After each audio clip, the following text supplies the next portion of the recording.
ihe dum adịgo njikere ugbu a maka nkeji nke mbụ nke nnukwute ọgbakọ synod agba nke isii ya nke ụka Anglican Diocese nke Amichi. Ya bụ nnukwute ọgbakọ bụ nnọọ nke ga-ewere ọnọdụ malite ụbọchị Tuesday gabụ abalị 6 wee ruo ụbọchị ụka gabụ abalị 9 nke ọnwa anyị nọ n'ime ya, nke ọ bụ ụlọ ụka Emmanuel Anglican Church Ekwulu mmiri dị n'okpuru ọchị ime obodo Nnewi South gele ọbịa ya. Ka Njideka Okoye kọchapụrụ gị akụkọ a.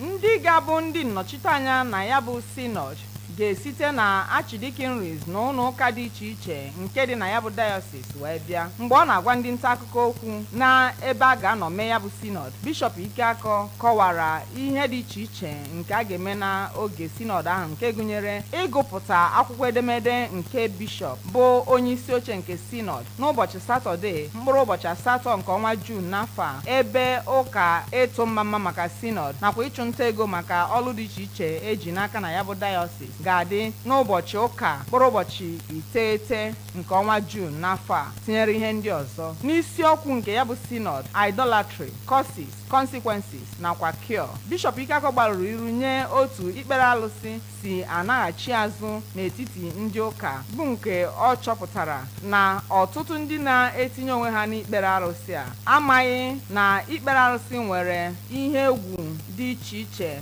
bụ ntaramahụhụ dị na ya nye ndị mmadụ, ezinụlọ nakwa obodo, ma kọwaa ikpere arụsị dịka mmadụ ịtụkwasị obi na inyekwa ihe ọzọ otuto karịa Chineke, ma kọwapụtakwa ntaramahụhụ dị iche iche dị na ya. Bishop Ikeakor kenere Chineke na ya bụ ikpere arụsị nwekwara ọgwụgwọ, bụ nke bụ ịnaghachi azụ n'ebe Chineke nọ na nchegharị, ikwudosi ike n'akwụkwọ nsọ na inye Chineke otuto ruru ya na ihe ndị ọzọ. Ọ kọwara na ụmụ akwụkwọ 7 n'ime ụmụ akwụkwọ niile nenere JAMB na Holy Child Convent Amichi ya nakwa Masters Vessel Seminary Osumenyi bụ ụlọ akwụkwọ nke ya bụ skuul nwegara bụ nnọọ naanị mmadụ 7 bụ ihe nwere maakị nke na-elughị 200. O kwuru hoo ha na ha adịghị anabata igwu ojoro na ya bụ ụlọ akwụkwọ ha, gụnyere na arụrụ nnọọ ụlọ nwere ọnụkụ